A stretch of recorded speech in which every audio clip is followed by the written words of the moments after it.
Am I the a-hole for losing my temper at sister-in-law after she ruined the meal I made? Plus update. My sister-in-law Ashley is, for lack of a nicer word, obnoxious. She constantly does whatever she wants, even when you ask her not to. She thinks she's right above everyone else, even when she's dead wrong. And she's just got this very stereotypical baby sister attitude, where she acts like she can do whatever she wants and nobody's allowed to be mad at her because she's baby. Yes, that's something she regularly says. My husband says she's the youngest of their family, so her acting that way is normal. But I pointed out I'm the youngest of my family, and I've never acted that way. I don't like sister-in-law, but I've been polite and kept a peaceful relationship for my husband's sake. Until today. Today was the first time since 2019 that my husband or I have been able to see our small friend group in person. We all got our shots 2 months ago and decided to meet up finally for dinner. I cooked while our friends either pitched in ingredients, made appetizers, or brought wine. I made some pasta ravioli by hand, which was hard. I made enough for me, Hubs, and our friends. But after they arrived and we all caught up while I was finishing the food, sister-in-law showed up. She let herself in and greeted everyone happily. They know her and said hi, but I subtly asked Hubs what she was doing here. Turns out, he'd mentioned the gathering to her, and I guessed she assumed she was invited? I told him to tell her to leave, because she can't just invite herself like this. He said that would be humiliating for her, and asked if she could stay. I was annoyed, but agreed. Things were fine at the start. I had a few sips of wine to relax, and was about to plate everyone's food at the kitchen island and bring it to them, but forgot Parmesan, so I went to get it. I heard sister-in-law say she'd help bring the food to the table. I said no thanks and to stay seated. My back was to her, and she said something I missed because of the loud clang of a pot hitting the floor. I heard everyone gasp, and I closed my eyes. I knew what happened, but didn't want to look. When I did, I just started crying. Hours of work splattered on the floor. Sister-in-law said it was okay, that it was just pasta, I'll buy more. I lost it. I called her a stupid witch that ruined the entire dinner because she refuses to listen. She started boo-hooing, and I told her to shut up and leave. She ran out crying, and I sat down to cry too. Our friends consoled me, but husband tried to say I went too far. But our friends told him he was an a-hole and sister-in-law wasn't wrong. They helped clean and we ordered pizza. But after they left, Hubs and I were flooded with calls from his family saying I was a horrible spoiled brat who made their baby cry over some stupid food. Now I'm just crying and feeling like garbage. Did I go too far? I don't usually get so angry or curse. Am I the a-hole? Edit. Hub said he understands I'm upset the food was wasted, but he doesn't think my outburst was warranted and was actually kind of extreme. Tomorrow's his off day, and I told him he's going to be making the dish like I did, by hand and on his own, and then at the end we'll see if he thinks my outburst was unwarranted. Now for the top comments before reading the update. You're the a-hole, but justified a-hole. From her perspective and her brother's, your husband's, you went nuclear. She's highly entitled and been brought up this way. You can't change her.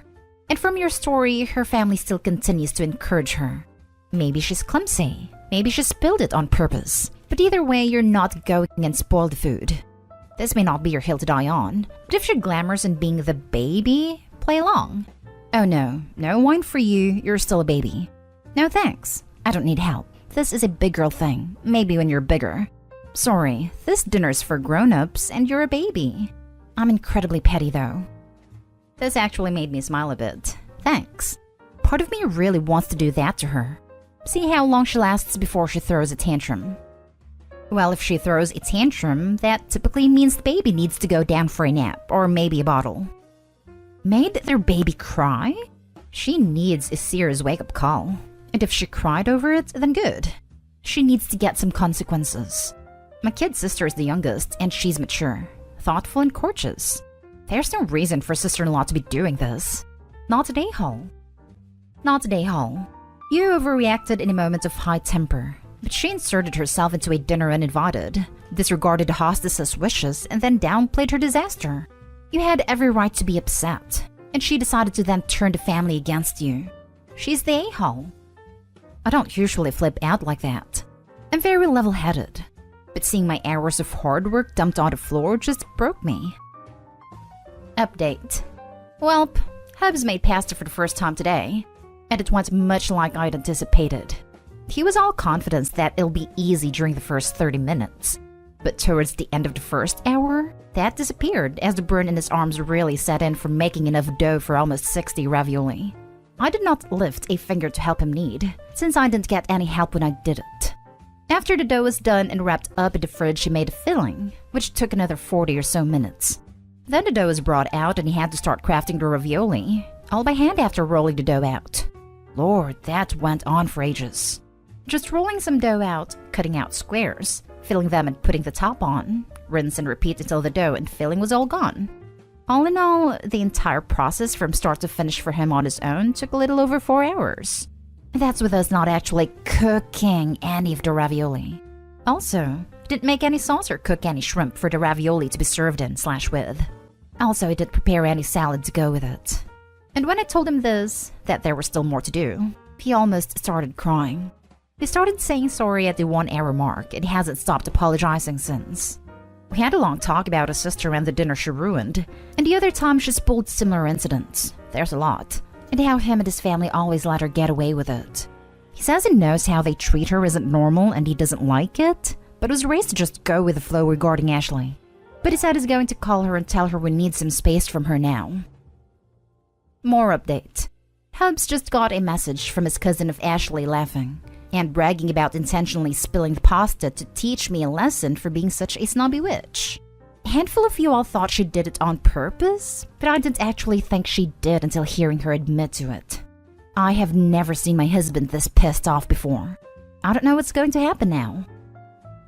Next story is titled, Am I the a-hole for breaking up my brother and his girlfriend? My brother has been quite financially successful in life. He's been dating his girlfriend, Gia, for about 2 years now, but she honestly earns probably 10% of what my brother makes. However, they split costs evenly on everything, which would of course be fine, except that my brother wants her to move in with him and pay rent. I've become pretty good friends with GF, and she told me she was upset because my brother wants her to pay half the mortgage and utilities, etc., which she absolutely cannot afford as it's a very expensive house. This isn't a one-time issue either. My brother has developed champagne tastes, but expects her to pay half the costs of these tastes that she literally cannot afford. They both then came to me about it together, because I think they felt I was a neutral party in some ways. Basically, I was blunt with them. I said they need to discuss financials, and that any healthy couple would have to confront how to approach earnings if they want to continue long-term. Either A, my brother needs to shoulder more cost, or B, they need to spend less, including on housing. My brother made it clear those were not options he would accept. So I said the simplest solution is not move in together, but they'll need to address this issue at some point, or accept they're not actually expecting to be together long-term. Basically, GF took the last point to heart and felt that my brother wasn't serious about a relationship if he couldn't compromise on the issue. And now my brother is furious with me and told our family broke them up by telling GF to date a guy who will spend money on her. My family's now pissed at me too, and brother calls GF and me gold diggers. I'm a lawyer and earn the same as husband for context. Here's especially where I think I'm the a-hole. I told brother the only one who cares about marrying someone with money is him. And he's the greedy gold digger who will never be happy because he cares more about money than people he loves. I hate that I said that, because my point with GF wasn't even the money. It was that brother created an impossible situation for GF and refused to compromise or be flexible, which is necessary for a lasting relationship. Family is demanding an apology for everything, so now I'd really appreciate a third-party opinion on whether I'm the a-hole or if I have a warped view on relationships and finances. Not the a-hole. Good for you looking out for the GF. I hope she finds someone better. Agreed, but OP, who told your family what happened? You or him? Because if he was the one who told your family, he lied. Or at the very least spun what happened to make himself sound better. Don't accept this. Fight back. Go around to the family and ask them what your brother told them, and then tell them the truth. Unless your entire family is like your brother, they shouldn't all be on his side. Not the a-hole. Not the a-hole. At all. Don't you dare apologize. Your brother and GF came to you for advice. You gave them excellent advice which the GF took to heart. Then brother misrepresented your contribution for sympathy from others. Your brother sounds like a shallow, materialistic person, and everything you said to him is totally correct. Stand your ground. Not today, Hall. You're absolutely right. Your brother is so concerned with avoiding gold diggers that he's insisting his partner drown financially trying to keep up with his expensive tastes. Either he should have split costs proportionally or lowered the living cost to meet her level. If he wants a more expensive place/restaurant/etc., he should be willing to cover the extra. His own behavior and refusal to compromise is what ended the relationship. Now for the next story. Am I the a-hole for telling my sister to get over the sexist mix-up of her twins' names? My sister is really upset, but honestly, I don't know what I did wrong. She had her twin boy and girl in November of 2020. She named them unisex names. Peyton is the boy and Mike is the girl. I never really thought much of it and didn't think it was a big deal. My sister, however, gets extremely upset when people mix up the twins' names. She told me she got upset at the nurse that called them into one of their first doctor's appointments because she assumed Peyton's name was Micah and vice versa. I raised an eyebrow at that, but didn't say anything. Since then, she's gotten into countless dumb arguments about the mix-ups, some I've been present for. For example, once my friend was over at my house when my sister stopped over with the twins, and when my friend and I were holding them and I had told their names, she accidentally called Micah Peyton when she was complimenting her. My sister audibly sighed loud and made a big show of taking her baby and saying that she hates that people are so sexist and mix up her kids' names. A friend and I were so confused, but we just brushed it off because she left soon after and laughed about it. This happened yesterday, when our old grandmother was over at our house and accidentally thought Micah was named Peyton. My sister snapped at her rudely and I got mad. I told her to not get upset our almost 90-year-old grandmother mixed up her great-grandchildren's names. My sister said it's dumb, that the names are unisex, and if she clearly states who's who, then people need to call them the names accordingly. I told her it's an innocent mistake and not meant to be malicious. She said it's sexist, and that she hates that people are constantly making that mistake and brushing it off like it's not harmful. I told her to get used to it, because it's probably gonna happen for the rest of their lives and to stop complaining, and that since they're twins, their names will always be put together and people will assume the more feminine name is the girl's and the more masculine name is the boy's. She said that thinking is sexist and I'm a Nahal enabler. Now for the top comments. Okay, so if your sister is so adamant that they're unisex, then why would you think it's sexist if they call the wrong one the wrong name? She either obviously and on purpose named them backward to be woke or make a point, or they're unisex, and in that case, it's acceptable and expected that some people will confuse them, as either name could apply to either child. They can't be both unisex and wrong sex applied at the same time.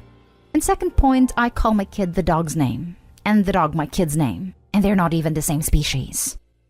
Right? The sister is arguing against her own logic. She did this on purpose. Also, I can't tell how many times my parents have said a wrong name by accident. Sometimes they call me my sister's name, but every once in a while they go through the whole family, including my brothers. It happens. Not the a-hole. She knew what she was doing when she chose those exact names, and it almost seems like she's taking some pleasure in the fact that she gets to huff and puff and correct people with their horrid sexist attitudes. I'm actually shocked people think that, because honestly, I've heard both names used as boy and girl names. We live in California. I'm not sure if it's regional or not. Last story. Am I the a-hole for not offering to house my sister's family in my new, huge house? I'm male 31, am single and child-free. For the past few years, I've been house hunting, and during 2020 was offered to buy my great-grandmother's farmhouse. It's about an hour away, almost 80 years old, needs a lot of tender loving care and comes with about 15 acres. Originally I declined, but my grandma offered it at a steal to keep it in the family. The price was worth the land alone, and I loved the idea of restoring it, so I said yes. The house has 6 bedrooms, which sounds like a lot, but they're actually very small. The plan is to turn 4 rooms into 2 rooms and a bath, 1 room kept as the master, and the 6th room is actually the dining area that will become a part of the living area. The one great thing is the kitchen is huge and has an outdoor extension like a mudroom. I've recently started construction on the rooms and have gotten some odd reactions from my family. My mother believes I should have kept the house as is, and when I pried, she admitted she thought I'd offer the house my sister's family. My sister, female 34, has 3 kids, female 11, female 9, and male 3, and a deadbeat ex-husband. They divorced after her 3-year-old was born and my sister moved in with my mom. Our parents are divorced, so Dad is not a part of this. My sister's husband moved back to his family's state and only sees the kids a few times a year. The child support is not much because he has a low-paying job. My mom's house is a 3-bedroom. My nieces share a room while my nephew sleeps with his mom. My sister has a job and could rent her own apartment, but wants to save up money instead. My cousin's son, male 15, has started staying as well and sleeps on the couch as his family life is not all that great right now. The house is cramped, but my mother refuses to ask her to leave, and they have started making passive-aggressive comments about me being single and alone in such a huge house. When I asked my sister, she also admitted that she expected to at least be offered to live with me. I told her it's an hour away from her job at school. Why would you want to? She then said she would make the drive to work and change the kids' schools. I told her I won't have the space, and now it has become a fight. My sister got my great-grandma involved, and now my grandma told me I should let them live with me because the house is family property. Now even my 15-year-old cousin is asking about staying with me. So am I the a-hole? Not the a-hole. One is never responsible for their family's situation. You are not obligated legally or morally to house your family. Stick to your guns, because if you let them in, they may never leave. And the sister expected Opie to at least offer for the sister's family to move in, meaning she also had some wild expectation that with some luck, Opie would offer the entire house outright. Opie, your sister would take over your house if you let them anywhere near it. Continue with what sounds like really awesome renovation plans, and whistle away from your mom and sister when they start up the discussion again. Not the a-hole. Once you bought the house, it was no longer family property. It's your property and you get to decide who lives there. Not the a-hole. If it's family property, they can start covering up money for rent, renovation, and taxes. Your family is apparently full of entitled losers. If I were you, I'd sell the house honestly, and tell them it's because they won't stop bothering you.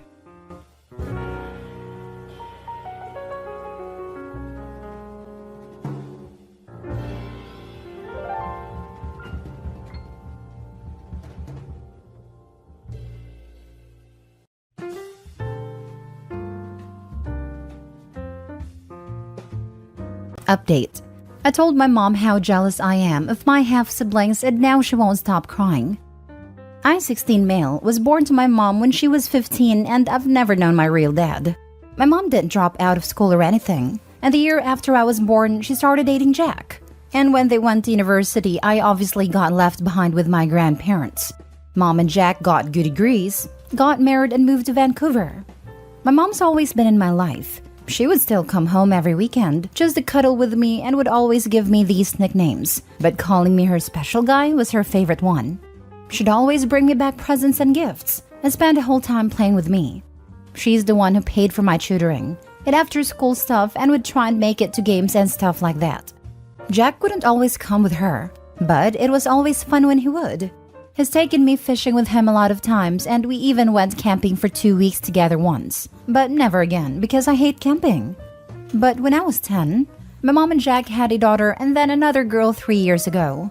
I don't really know them, especially because my mom stopped coming over as much after they were born. We don't cuddle anymore. We did on my birthday, but that's it. No more cute nicknames for me except for special guy. It's like they all got transferred to her daughters. No more gifts, and the worst part is, she doesn't come to my games anymore. It was okay with me before, because they still had a spare room in their house and I could go there when it's time for university. Yesterday, my mom FaceTimed and she had the big announcement that she was going to have another baby, and it was a boy. And now she'd have 2 special guys. I guess she saw how sour my face was, because she asked what's wrong. And I don't know, I just admitted how jealous I was that her daughters got her so much, and now her son was going to get her. There wouldn't even be space for me there when I had to go to university. And I guess what I said affected her because she started crying and wouldn't stop and had to hang up. My grandparents are mad that I made her upset and think I don't value them now or something. Jack phoned me and he's mad because my mom thinks it's a mistake now to have another kid. And also mad at me, and he was like, why would I ever think they wouldn't have a room for me? I feel like I really messed up telling her that. And here I am at school writing about it on Reddit because I can't stop thinking about it. Now for the top comments before reading the update. I don't know why all the adults in your life are blaming you, a child, for your very valid feelings about this. They should be trying to make you feel more comfortable and included, rather than try to smother your genuine feelings. Your mom feels bad because she should. She's in her 30s now. There's no reason why she can't be around you anymore. There's no reason Opie shouldn't be living with his mother. If she's supporting her own family and having kids, the grandparents' time of raising Opie should be over now. I question why Opie's mom doesn't have him living with her. I was surprised when Mom finished college, she didn't move her son into her home. No wonder he feels neglected. I feel like Jack played a big role in why he's not living with them. It's horrible when new partners don't accept children from previous relationships and treat them with love and respect. I understand that the children must also treat the new partner with love and respect. But adults are adults. Children are children. Some adults don't have maturity and so many stepchildren feel unloved. Why couldn't you move back once she graduated and started another family? She can't have her cake and eat it too. Unless the grandparents formally adopted him, then he is still her child. She passed the buck completely and her parents enabled her. Not helped. They enabled the abandonment. It baffles me how people can just leave kids and start completely new families. And now they've decided that he should have suffered in silence, so none of the adults are required to feel bad about what they've done. And now for the update. So I posted on Friday at school, and when I come home, my mom and Jack and their kids were already there talking to my grandparents. As soon as my mom saw me, she gave me such a big hug she actually lifted me up for a second, which is weird because I'm taller than her now, and then wouldn't stop kissing me on the face and telling me she loves me. I said hi to everyone, and my grandparents had my mom take me into my room to talk to me alone. In my room, she told me she was sorry that I felt like she'd been paying me less attention, and that a new baby isn't going to replace me, and I'd always be her special guy. I started crying, so we weren't able to talk until I calmed down, and then Jack came in and joined us. I just admitted that I felt like I wasn't that important to my mom anymore, and if they were having a boy, then there would be no point in them taking me when it's time for university. And then Jack left because he kind of started crying hearing me say that, and that was weird. My mom told me that she wanted to take me when I was 13 and going into high school because she thought that was the best time to do it. Except she argued with my grandparents about it a lot, and they said it was best if I stayed with them. Then when my mom took me to a game, she saw how much fun I was having with my friends and thought they were right. When I said I wanted to go to SFU, she and Jack were happy because it meant I would be with them when I graduated. When I asked about the spare room that was meant to be mine, she admitted that they hadn't thought about what would be the baby's room and would have to figure something out since they aren't giving up my room. My mom told me she'd come and take me every weekend because she said it was wrong that she started paying less attention to me but thought it was okay because I was independent and had my grandparents. She said that she wanted me to spend my breaks with them as well. I don't want to leave my high school, but my mom said I could do that for my grad year if I wanted to move in with them earlier. I did have a talk with Jack too, and he told me that he was glad I confessed everything and that his parents got mad at him for not telling me that when he called me. We did all have a fun weekend together, except my grandparents because they don't leave the house due to COVID, and I do want weekends to keep being like that. I don't know if I'm allowed to keep doing updates here, so this might be the only one. But hopefully this will help calm down everyone who keeps messaging this account for one. Seems like a lot of his grief could have been prevented if the adults had asked him if he wanted to remain with grandparents or go with mom, or even at least explain to him the reasoning behind him not going. Absolutely. I remember reading in the comments that their decision to keep him with his grandparents was supposedly fueled by a child psychologist recommending against removing him from the environment he was used to. But he was like 10 years old at that point. Shouldn't they have taken his opinion into consideration? Truly a sad situation for OP. I hope things turn out well for him. A psychologist told my parents to make me homeless when I was struggling as a teen. There are some bad ones out there. A psychologist told me a few weeks ago, during a first appointment by telephone where it was clear she was driving and not paying attention to me, that I couldn't have been diagnosed as being on the autism spectrum because I seemed fine to her, and I just needed to go out and meet people. Then she recommended I read a book on Freud and ended the session 20 minutes early. So yeah, some therapists are absolute joke. I'm glad about the outcome, but I despise how the first reaction after a teen voicing their feelings is anger and guilt-tripping from all adults involved. The kid is 16, voices how he feels and why, and stepdad gets mad, grandparents get mad and jealous. It's infuriating. Also, no one ever communicated with them. At least Opie learned that skill. I couldn't agree more. The poor kid was basically left alone to feel like he was the one who did something wrong, when all he did was voice his very valid feelings. Every adult in the story, not just the mother, should seriously apologize to him for how they reacted to this whole thing. And I really hope they all learn to communicate with Opie better. It could have been just a choice of word by Opie. However, if his mom actually said, "I'm sorry you feel like," that's such an a-hole thing to say. You're basically saying I don't agree with how you're feeling. I've read several posts of parents getting remarried and or having more offspring and just almost forgetting their first offspring exists. Like they think they can get a total do-over at being a parent, and are Pikachu shocked when their offspring voiced displeasure. Yes, lady, your son who you have kind of forgotten about is not gonna be exactly thrilled when you tell him you're gonna have another son when you barely interact with him as it is. Then in like a decade or two, the parents are gonna be shocked that their offspring wants nothing to do with them and just have no idea what they did wrong. Last story. I don't feel guilty about the loss of my sister's son. So I, female 24, was 7 or 8 at the time this happened. My older sister Susan, 37, was 20 or 21 and she had a newborn baby. Our mom was at work at a time, so it was me, my sister, and the baby at home. We didn't have a dad, and all of our relatives live in another country, so we were at my sister's care. My sister was always someone who likes to go out with friends, to parties, and wasn't often home, until she was pregnant and had the baby. So, she only could go out and have fun when our mom had a day off. Our mom was always understandable of my sister, being that she was now a single mom too as the baby's father bailed out, and Susan missed her friends and her previous lifestyle, but was also angry sometimes because her day off was spent babysitting my sister's child, cleaning and cooking. And with time, there were more and more arguments, since my sister only cleaned her room and only cooked for herself. Sometimes I tried to intervene, but my mom only sent me to my room. So this day, I remember I was watching the TV at a time, and Susan comes up to me and says that she's going out with her friend for only a couple of hours and that I had to take care of the baby. I never liked babies and no one bothered to teach me how to care for one, only that they drink milk from a bottle and that they use diapers. I was a little shocked and scared and said that she was supposed to take care of us, and I didn't know anything at all about babies. But my sister ignored me and told me to just take care of him.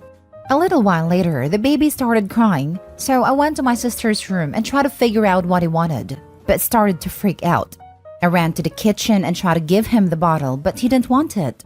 I tried to give him toys, his blanket, and didn't want it. I tried everything I could think of at a time, but he only cried louder and louder, and I was getting more scared and ran to my room. I put on headphones and hid under the covers and hoped that either Susan or my mom would come home soon and fell asleep. When I woke up, my mom was already home and was calling Susan screaming, but she didn't get home yet. And there was an ambulance and I was really scared again because I understand nothing at a time. And my mom came up to me and hugged me and asked where Susan was, and I told her what happened. It was noon when my sister left, and early night when my mom came home, by the way. I could tell that she was angry but tried to not show it. She asked if I knew where she was, but I didn't. And I asked her what happened and she just told me not to worry, that everything was going to be okay. Later that night, my sister came home and our mom lost it and screamed at her. And Susan screamed back, and so on. I couldn't handle all the screaming, so I was going to my room, but at that moment I heard my sister and felt her grabbing my arm until it hurt. I got scared and started crying, and my sister was screaming at me too. I don't remember most of what she said, but I remember bits like, "It was your fault," and "You're a little monster," until my mom made her free me and I ran to my room and locked the door. The days later after that, Susan was cold and ignored me. She was either in her room or out, but when she was home, I was afraid of being left alone with her. So I began locking my bedroom door often until my mom was home. Things worsened when Susan came home smelling of alcohol and screaming at me to open my door sometimes. I never did because, again, I was terrified, and my mom had enough and kicked her out. A few months later, my mom got therapy for her and me separately. My mom never told me anything then about what happened, and I never saw my sister again until I was about 17. I used to ask my mom how she was, and she just told me that she was doing good. When I saw her again when she came home to visit, and I was a little bit in shock and on edge. I was glad to see her, of course, but also weirded out because I remembered how she treated me when I was younger. It was my mom's day off, so we were all in the kitchen talking about normal stuff like work, grades, relatives, etc. Until my sister out of the blue says that she thinks she deserves an apology. I was confused and didn't know if she was referring to me or mom. And Susan looks at me and says that I have to apologize to her for what happened. I asked what she was talking about, and my mom told my sister to get out. But Susan started to raise her voice and tell me to say sorry for what I did to her baby and that it was my fault that he died. My mom dragged her to the door and closed it when Susan was out while I was still shocked and didn't know what to do or say. After that, my mom explained very briefly what happened and that they talked about reuniting us because Susan felt ready to see me again and wanted to make peace, but didn't expect that to happen. For the full story, she waited until I was 18 to tell me. So what happened was, while I was sleeping in my room, somehow the baby suffocated. My sister blames me for what happened because she left me in charge of him. My mom found him and called the ambulance, but it was too late. Blamed my sister for being irresponsible and leaving not only her little sister, but her own child as well, just to go partying. For a while, I was still processing the info. But in the end, I understand that I was just a kid and didn't have any idea on how to do anything for a baby. And when I got overstimulated and stressed, I panicked and hid where I felt safe. However, my sister has been trying to contact me recently. She says it's because, like she told my mom, wants to reconnect and resolve this. I was on the fence about it because of the past experiences, so I talked about this to my mom and my therapist before doing anything. I relented at the end to meet with her, but only in a public place to make sure she doesn't do anything crazy. We went to a cafe, and again, like the previous time, everything was normal at the beginning. But after a bit of a small talk, my sister told me it was time that I apologize. I began to leave and pay for my part, then I told her that there was nothing for me to apologize for. She tried to follow me telling me awful stuff. Again, that it was my fault and I'm a murderer and hoped I never have children, and raised her voice more once we were outside. I ended up telling her that I couldn't care anymore about her or her baby. That she was the irresponsible adult who left 2 children at home by themselves, and I didn't feel guilty about it because I knew it wasn't my fault her son died. That I only feel absolute apathy towards her, and to never contact me again. I then left as fast as I could because I couldn't stand being near her while she was screaming and crying. I admit I did feel bad about her and her baby before, but after this meeting, I had enough of her crap, and her blaming a confused and scared child for the death of her son. When I got home, I told everything to my mom, and we agreed that if she tried anything, next time we call the police. So that's it. I just wanted to let all of this out. I tried to be as specific as I could from what I remember, what I've been told, and what I wrote in my diary at a time. Feel better now. Now for the comments. Her actions caused the death of her son and gave you trauma for life, and she had the audacity to say she hopes you never have children? She should have been prosecuted for neglect and child endangerment. Glad your mom is supporting you. You were a child. Your sister was the adult. She is 100% responsible for what happened. You were not. She's just trying to put the blame on you because she's too much of a coward to admit it was her fault. This. Who in their right mind leaves a baby behind with a 7 or 8-year-old? Especially without explaining them how to take care of a child. I mean, I basically raised my sister at age 10. Which is still 2 to 3 years older than Opie's age. Though I was parentified, which isn't good, I was explained how to do it all before my baby sister was dumped on me. I was also a single mom at the age of 20, living with my own mom. I never really went out to party, but I did go out with friends a few times. But I never would have left my baby alone with a child. Wouldn't even leave any of my kids alone to people who doesn't agree to take care of them, no matter their age. I have an 8-year-old son, 6-year-old daughter, and 10-month-old daughter. The most my older kids have to do is entertain baby for a couple of minutes while I prepare her food or when I go pee.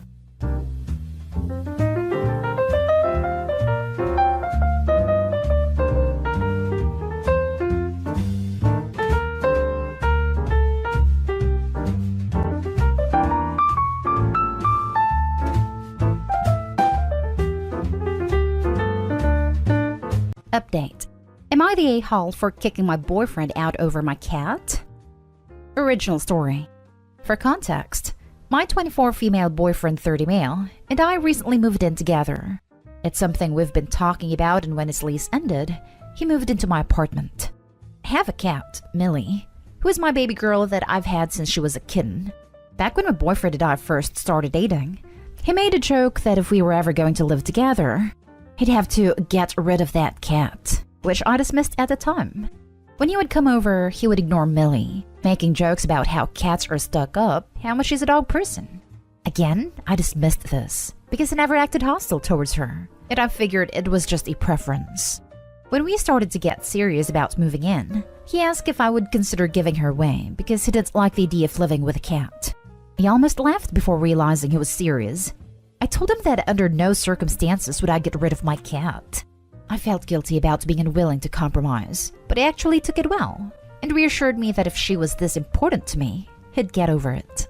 Fast forward to last night. I don't think he realized I was in the kitchen when he came home. Millie was on a couch, and I heard him go into the room and give this sigh. But before I could call out, I heard him say, "You're so freaking worthless." It terrified me because I've never heard him speak with such malice. He sounded like a different person. It was just so cold and hostile that I panicked and rushed out there to see him looking at Millie. Here's where I might be the a-hole. I completely freaked out. I was yelling, asking what he thought was doing talking to her like that. He jumped, and I scooped Millie up and told him to leave my apartment right now. He looked so stunned and started to argue, asking where was he supposed to go. I told him that I don't care. He just needs to leave. He was pissed and said he was going for a drive and slammed the door behind him. I immediately started sobbing and holding Millie. I was shaking, and she could tell I was upset and kept cuddling me. She calmed me down, and later when he texted asking if he could come back, I said yes. I put Millie in the bedroom so we could talk. We were both a lot calmer, and I felt awful after we explained aside. I'll often call Millie little names, and he said he was just trying to be playfully mean too and misjudged his tone. But he said it felt awful that I chose a cat over him, and that he called it my apartment when it's supposed to be our place. He told me he was constantly feeling second best to Millie, who I wouldn't even consider rehoming, and I had thrown him out over an animal when he's a person. I explained to him how much she means to me, and apologized for ever making him feel like this wasn't his home. I think I might have overreacted, but I just don't know. He's my boyfriend, and she's something I kept refusing to compromise on. But I also don't believe that he just misjudged his tone. Am I the a-hole? Top comments before reading the update. Not an a-hole, and he's lying now. Don't let him gaslight you. Your cat is going to go missing someday. This. If for some reason you do continue this, make sure you have plenty of photographs of her and you as proof that she's yours, and that she's microchipped because she will end up on the streets or dropped off at a shelter. Not an a-hole. Rehome your a-hole boyfriend. You shouldn't have dismissed those earlier jokes. On a first date, you should have said something like, "All jokes aside, I would never get rid of my cat." I can't BS on worthless comments being his attempt at being playful. He is just making up excuses because you caught him. Agreed. He got caught and came up with a BS excuse. Ditch him before the cat goes missing or worse. Not an a-hole. The way a person talks about an animal or treats an animal is a good indication of the type of person they are. After all the talk about wanting to get rid of her, I could never trust him alone with her.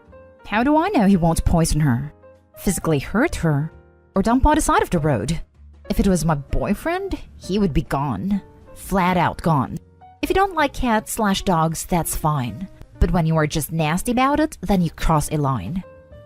Yep, if this is how he is when he thinks Opie isn't there and is his regular mood, I dread to think how he is in a bad mood. And now for the update. First of all, wow. I did not expect a flood of supportive comments, messages, and awards. I tried to respond to as many messages as I could, at least the ones that weren't wildly hateful, but I genuinely appreciated all of the kind words and concern for me and Millie. Everybody's comments were extremely eye-opening. I felt sick to my stomach reading about people afraid for Millie, and it had already crossed my mind honestly.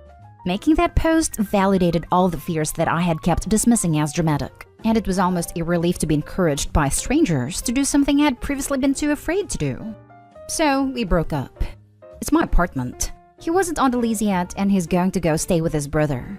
Had to read around about gaslighting, and my sisters would agree with all of you about that one. It was hard to lose somebody I trusted and thought I knew well, but based on his reaction, I knew I made a right call. He essentially told me that if I couldn't learn to put other humans before my cat, I'd be alone for a very long time, and that he'd be waiting for me to reach out. Millie doesn't deserve to just be tolerated. She deserves to be safe and treated like the little princess she is by anybody I live with. She's seen me through so much, and I'd rather be alone than her wandering around the side of the road somewhere. And I am absolutely terrified of her ever being hurt. It isn't worth the risk. I'm okay with it being just her and I for now. Thanks everybody for the advice. When my boyfriend moved in, he babied my cats so much I'm pretty sure he was their favorite human. And I was relegated to the position of backup slave. We've since got another cat together. I could never date someone who didn't love animals. Good for you and Millie. There are better guys out there. Ow, my 2 cats are super babied by my boyfriend. He's their favorite person. Me, I'm just convenient when he's not around, lol. My boyfriend kisses the top of his cats' heads. Now when they get pets from me, they present their heads for kisses sometimes. I do not deserve any one of them. I'm a dog person 100%, but I live with my significant other and his cat, and our dogs. The cat drives me crazy. He's up at 5 a.m., and for some reason he loves me more than my significant other, so he has to sit on my face in the morning. And he drools. What kind of cat drools? He also claws the furniture and screams like a tiny demon when you ignore him. Even with all that, I still love that little bastard, and I would never ask my significant other to get rid of him. He is family. He may be annoying as hell, and I'm not a cat person at all, but he's still my little floofy baby. So what I'm saying is, good for you, OP. You'll definitely find someone who will love you and your adorable cat. Cats drool just like dogs do. Sometimes when they're hot, but mostly when they're happy and excited. We've got a senior cat outside named Jack. All you have to do is talk to him a bit, and he goes gaga for potential pets and will start drooling everywhere. Yes, girl. I'm sitting here with my old man cat. I've had him for 15 years. Longer than I've had my husband. If I'd had to have gotten rid of this cat for a man, I would not get to see him spend his senior years cuddled up with my daughter who adores him. I wouldn't trade that for anything. You'll find someone that respects Miss Millie and loves her as much as you do. He essentially told me that if I couldn't learn to put other humans before my cat, I'd be alone for a very long time, and that he'd be waiting for me to reach out. Holy cow, you made a right call. I love my fiancé, but if he told me I had to choose between him or my 2 fur babies, he'd be out so freaking fast his head would spin. Next story is titled, Am I the a-hole for greatly increasing my husband's chores and dismissing his complaints after he called me a homemaker? Context. I work in my own startup. Husband John works in a movie theater. Before I started my company, we both had similar income, but now I earn 5 times as much as him. The chore dynamic at home was always heavily skewed. I'm very neat and like cooking, so I handled the lion's share of chores on top of my job. After the company started growing, John invested himself more in chores because he was staying at home due to movie theaters being closed. His workplace reopened a few months ago and he immediately stopped doing most chores. I have been lenient and doing more than my share since he comes home every day exhausted and complaining.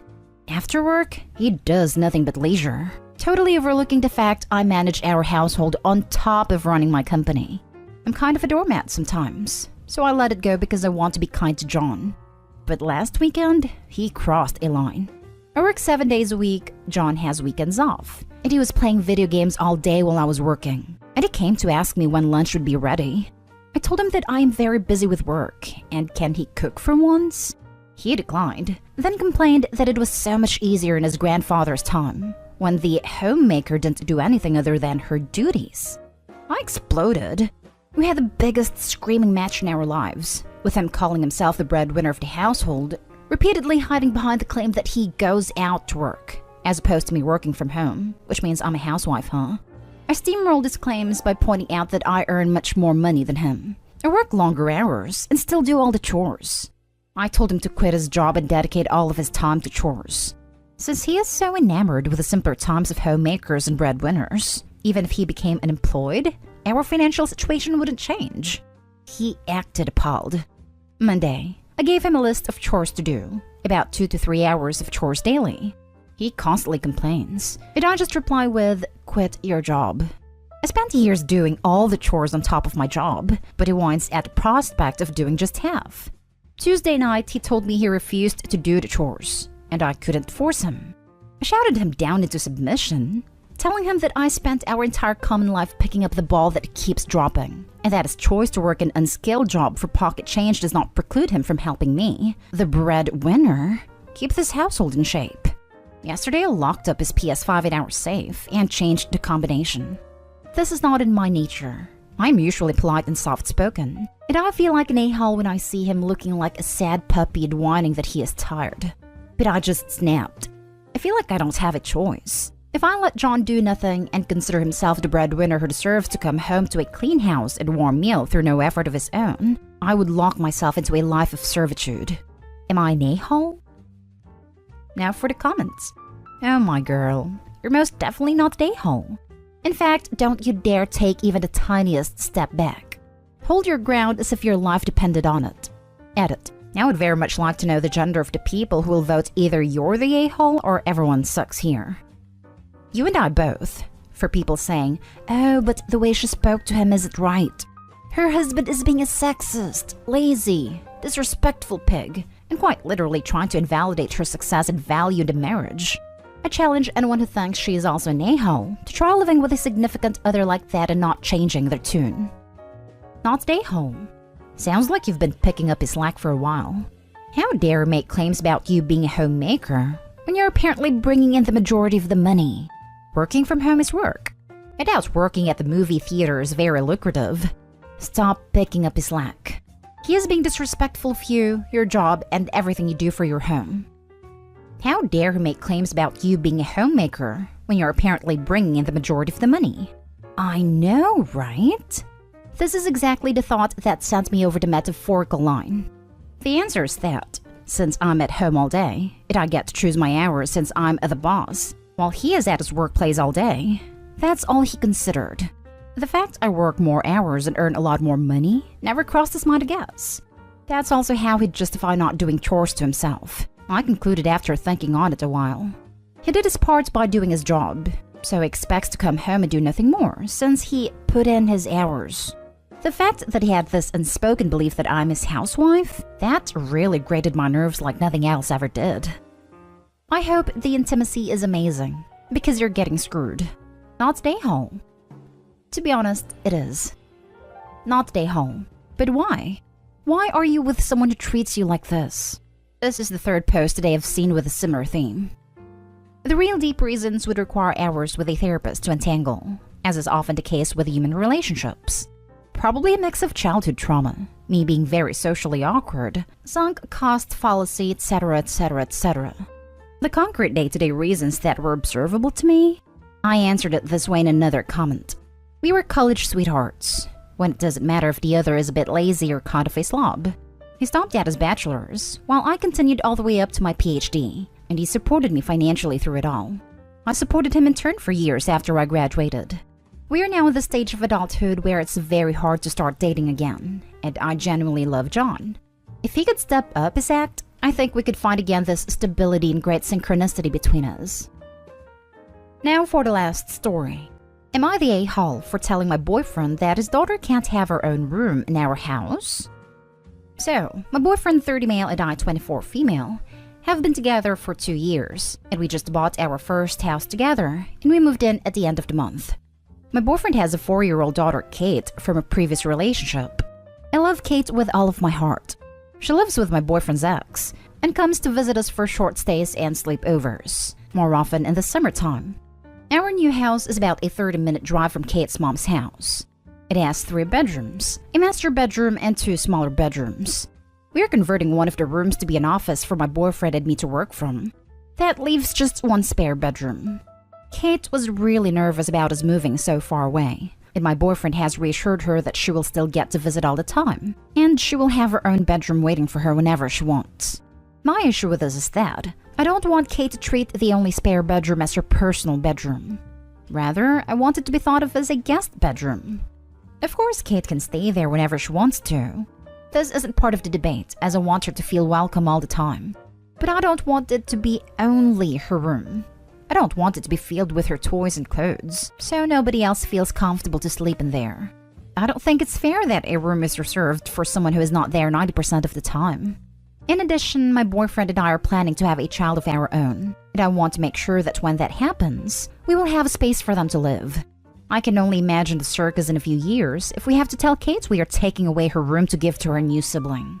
That's why I want to set expectations now, that Kate is always welcome, but she will be welcome as a guest.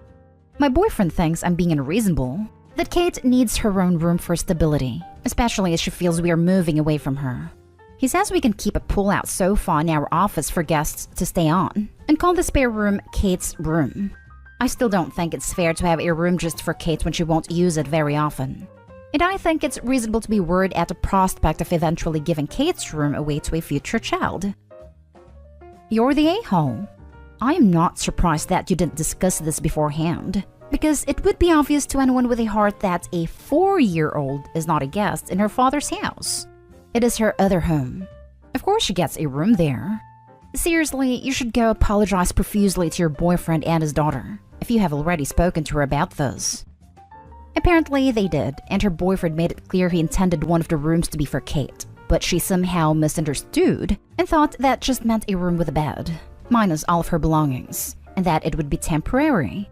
I can't imagine how dense or heartless this woman could possibly be, to think that the father of this little girl just meant, I'll give Kate a room to sleep until someone else more important comes along to fill that room, which is what Opie here was thinking. You're the a-hole.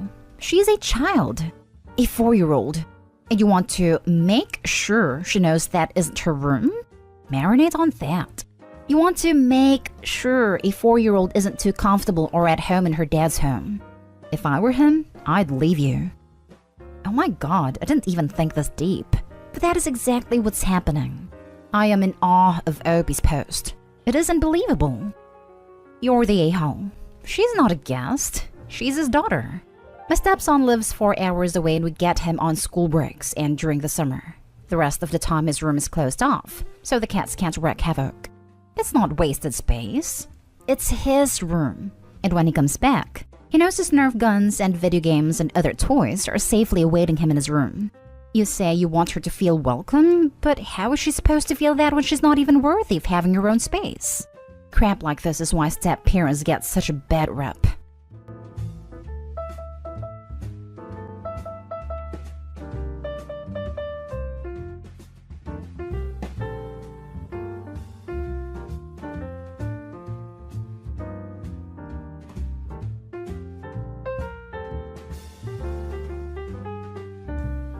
Update.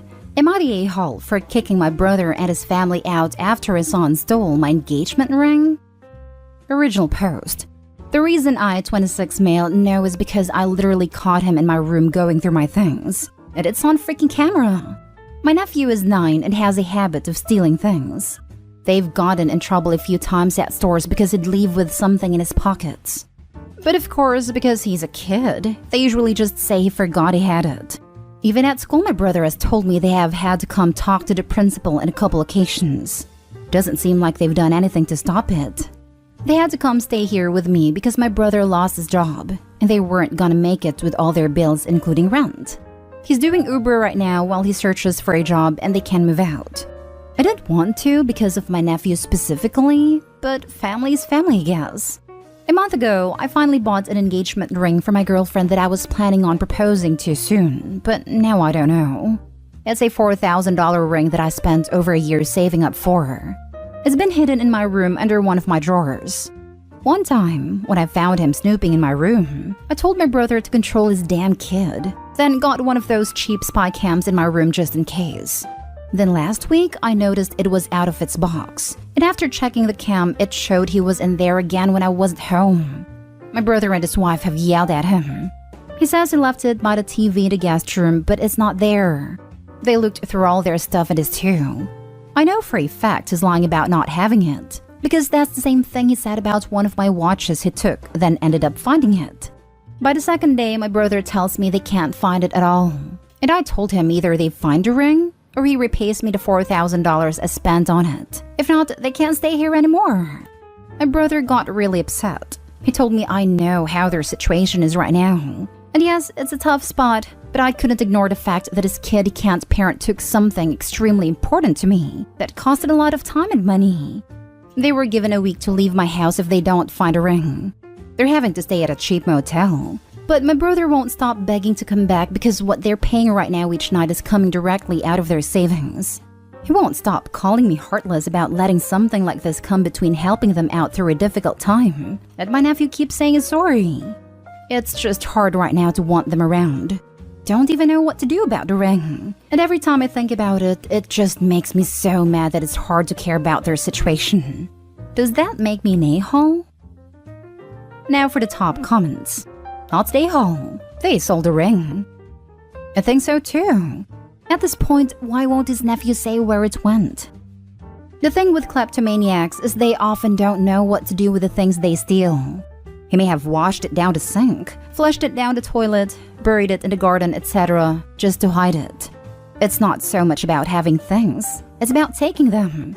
It's highly unfortunate that he took something so important, and his parents definitely need to get him help, and should have done so already, which could have prevented this. Yeah, I hate to agree with this, but when I was the nephew's age, I was being mistreated at home and it came out in a weird phase of kleptomania. I didn't know what to do with the things I stole, so most of the time I threw them away out of fear. You probably did the same. Not stay home. File a police report and file a claim with your homeowner's insurance. I don't have homeowner's insurance. It's not a house. File a police report anyway, and if it gets pawned, the police will be able to track it back to you. Check out some pawn shops on your own. File a police report and take them to small claims. You have the proof on camera. Not the hole. Hopefully not, but there is a possibility he was encouraged to do it and it was pawned. Nobody knew I got a ring from my girlfriend. It's been hidden in my room before they even came to live with me. It just seems odd that the ring is now gone. I know kids lose things because they put them in odd places. Just knowing your family is financially in trouble, although I don't know them personally, it wouldn't be inconceivable that they might have sold it. It's a possibility, but I also know my nephew's a liar and likely knows where it is but won't say anything. This isn't the first time something is stolen that he acts completely innocent about, until it's found somewhere he hid it. And now for the update. So many of you have asked non-stop for an update. Sorry it took me a while to log back on, but lots of stuff have been going on. Yes, I found a ring. It was a stressful day doing a deeper search in my house trying to think like my nephew, and looking in places where I think he'd hide something if he really didn't want it to be found. And the decision was if it really wasn't found and my brother wasn't able to get him to talk, or they wouldn't be able to pay back what I'm owed, then the police would get involved. He did beg me not to, but I told him then you better pray I find it or you come up with the money to pay me for it.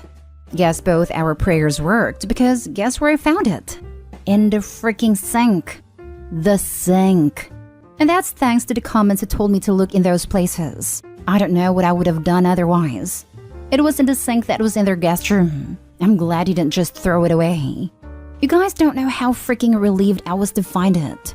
Took some work to remove the pit trap under the sink to get it out, but I was just so happy to find it. Same night my girlfriend, now fiancé, got back, I proposed to her and she said yes. After a nice romantic dinner, just the two of us at home. The plan was to wait, but after all this mess, I thought, screw it. I'm proposing ASAP before anything else happens. After my brother heard about me finding the ring, he thought this meant they could come back. I said no. He wanted to argue about this again. All I told him was he's lucky I haven't gone to the cops since there were already video evidence of his son taking the ring, and there's no way I'm letting them back in when my nephew wouldn't even say what he did with the ring. I talked with my nephew myself after I found a ring, but he just said he didn't want to tell anyone because then I'd be mad at him for hiding it. Honestly, I just don't have the energy for them anymore. His problem is their problem, and hopefully they get him help before it's too late. Only thing important to me is my fiancé and I starting our lives and planning our wedding. Thank you guys for your help. Seriously, you guys were my lifesavers. Added to add, I just received this news after already submitting my post for approval and just wanted to add because I'm so happy. But girlfriend also informed me she's pregnant. She found out while she was on her trip and was waiting for a good time to tell me. Not related to the post, but I don't care. I'm gonna be a dad. The fact that the kid refused to tell you where it was and his parents refused to make him means you are absolutely in the right and would be crazy to let them back in. Little Brad is going to end up in prison if his parents don't wake up. Exactly. If he's stealing, lying, and manipulating people to this level at 9 and his parents do nothing but enable him, imagine where he's going to be at 19. I had to read that number twice because wow, this is so worrying. Kid needs therapy. Congratulations 3 times over. You found a ring. She said yes, you're going to be a father. P.S. It's obvious you'll be a better father to your child than your brother is to his. Many more moments of happiness for you and your growing family. You're going to be a father. That line right there gives me chills every time I read it. Well, whatever happens, I hope I can be the kind of dad my kid will need me to be for them. It wasn't in the sink. It was in the drain pipe. OMG. I'm so happy for you that you found a ring and got your brother's family out. Amazing update. Thank goodness it didn't flush it down the toilet. Next story is titled, Am I the a-hole for ruining my daughter's wedding? This happened a few months ago, but the situation is still tense. So although I don't think to be in the fault, figured I would ask for opinions.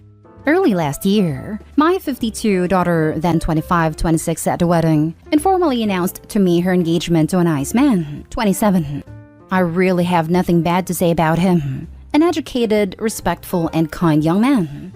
I reacted pretty bad, I must admit, because she is my baby. She's too young for this. She got pretty upset at my reaction because she claimed that she graduated college and works full-time, as did her boyfriend, and she hoped that once in my life I would just be happy for her and respect her choices, trusting that she's responsible enough to be considered an adult. At any rate, she kept the engagement, but the wedding talks immediately ceased and no one in our family was informed, except for her brother. In the fall of last year, she contacted me again, she lives away, to tell me that she and her boyfriend decided to move forward and wanted to know how I felt about that, because this is something they thought over and wanted to do. I got mad again, because she's still my baby, and there was no rush, as I told her she could have waited another 4 years or so and get a nice job first. She was pissed off, and reminded me that she works in a nice place doing what she studied for already. Okay, she is a full-time employee, not an intern, but she doesn't get paid much. And she remarked that she intends to keep moving with her career with time. She isn't planning on kids right away. We discussed, and as my son told me, I have been passive-aggressive with her. But in the end, she literally told me, "Mom, F off," which is disrespectful and a proof of how immature she is. This time, she decided to move forward, informed the family, and set a date. But in the following weeks, she wasn't happy until she decided to call off the reception and eloped with just her brother and her boyfriend's brother. The man was okay with this because he lost his parents as a child, and he and his brother grew up in an orphanage. She got married at the beginning of the year, and I got mad because she called off the reception to make an offense to me, to humiliate me in front of our family. While my daughter claims that since her own mother couldn't be happy for her, I can't fake, I wasn't. There was no point in going together dress shopping, cake shopping, and stuff together, and then celebrating at the wedding. It would have been fake, and the mere thought made her sick to her stomach. She's really bitter that she couldn't have her big day because of me. That's what she's saying, and says that there is nothing more I can do to make it right, which I don't think I should. She has been disrespectful and childish since day one. All my family thinks I'm right, except for my son, which sided with his sister since the first announcement. Am I the a-hole? Edit. I just don't want her to make the same mistakes I did. Getting my kids so young truly ruined my life. She can become important someday. She's too intelligent to be wasted preparing baby food. She says she won't have kids for now, but that's literally what I said. Now for the comments. You're the a-hole. In what universe are you not the a-hole? You took a joyous occasion away from a loved one by making it all about yourself. It doesn't even sound like you have a reason to be so vile. Perhaps you just couldn't stand the thought of her being happy. Either way, I'm glad you still got married. And you need to get over yourself before you ruin your relationship with her forever. She's too young, whines the woman who was pregnant by that age. This whole post sounds like Opie resents having her own kids and is trying to live vicariously through her daughter. You're the a-hole. Edit. Ding ding ding. But Opie still seems to think that what she wants for her daughter is more important than what her daughter wants for herself. She does resent her kids. She said in her Reddit that having her children young ruined her life. How much do you bet that Opie's kids grew up hearing about how much Opie wished she hadn't had her kids? Opie, you're incredibly selfish and self-involved. You're 100% the a-hole. You're the a-hole.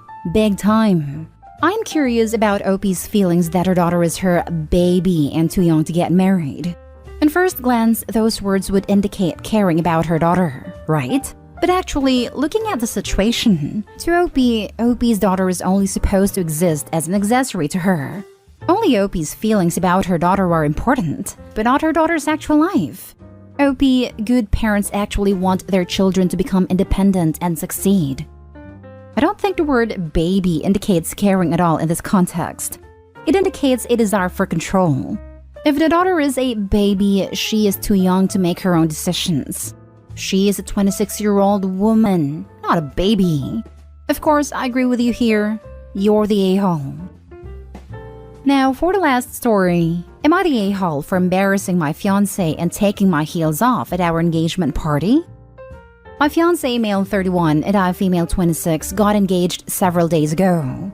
This is relevant. He's tall and I'm at a 5s category, pretty small compared to him and his family. He asked that I wear heels at our engagement party since there was going to be photos. Although I wasn't comfortable, not a fan either, with high heels, I decided to wear them just for his sake since he begged and pleaded. And also since he promised I would be sitting most of the time. But at the party, he had me stand for hours to welcome the guests with him. There were like 20 guests. I got so tired of standing and my feet and legs were on fire. I asked if I could sit. But his mom said I'm the fiancé and should stand next to my partner, not just sit like the party had nothing to do with me. I told my fiancé again that I was in so much pain, but he said, suck it up, it's almost over. I had enough of it. I took my heels off and let my feet and legs cool off. He and his mom looked at me in utter confusion. Several of his family and guests saw me in barefoot as well. He freaked out asking what I was doing. His mom asked that I put my heels on, but I said my feet were done. But I couldn't do it anymore. My fiancé begged me, but I stood there till it was over like he wanted. The minute I got in the car, he flipped out, saying I embarrassed him in front of family and friends by standing there barefoot and refusing to put my heels back on even after his mom repeatedly asked. I reminded him that he said I wouldn't be standing, but turns out it wasn't true. He argued that for someone with a height like mine, then I should wear heels more often, and said should have sucked it up for his sake. He went upstairs and turned his phone off and refused to speak to me. I had no intentions of embarrassing him, and I do feel I should have sucked it up. But I think that he wasn't truthful about how long I was expected to stand. Am I the a-hole? Edited to add, he doesn't usually care if I wear high heels, and said I should start considering wearing them from now on out, because most women wear heels at big occasions like weddings and engagement parties. Not the a-hole. Please don't marry this man. That is some serious controlling behavior. I was just typing this. Honestly, this is way bigger of a problem than just what happened at a party. Not the a-hole, and probably worth rethinking an engagement with a man who has so little concern for your well-being that he will give you the silent treatment for wanting to not be in pain. Precisely. High heels are not comfortable shoes. Wearing them for extended periods of time can cause blisters, leg pain, etc. I find it weird he was obsessed with the need for Opie to wear heels because she's short. Her fiancé should want her to feel comfortable. She could have worn lower heels, or even some nice flats. It's definitely not a good sign that he cares more about appearances than her actual comfort. Same goes for his mother. Why would he choose a short partner if he wasn't comfortable having a short partner? So, my fiancé is a full foot taller than me and I wear heels every day. However, for special occasions, I don't always choose the most comfortable pair. He took me on an incredible trip for my birthday and was so upset that I wore heels that made my toes, ankles, and top of my feet bleed and blister. He said I didn't understand why I did that to myself, and that me being in pain was ruining the trip. I can't even imagine being with someone who didn't care about my physical well-being. That's just so bare minimum. So let's just ring this up, shall we? Your fiancé is so comfortable with your height, he freaks if you're seen in public at your natural height. Your fiancé thinks he's been embarrassed in front of his family and friends if you take your shoes off. Your fiancé thinks that the fact that his mom asks is more important than the fact that you are in pain. Your fiancé describes you in terms like, with a height like yours, as if you're defective. Your fiancé goes off and sulks and refuses to speak to you over this. Did I miss anything? Not the a-hole.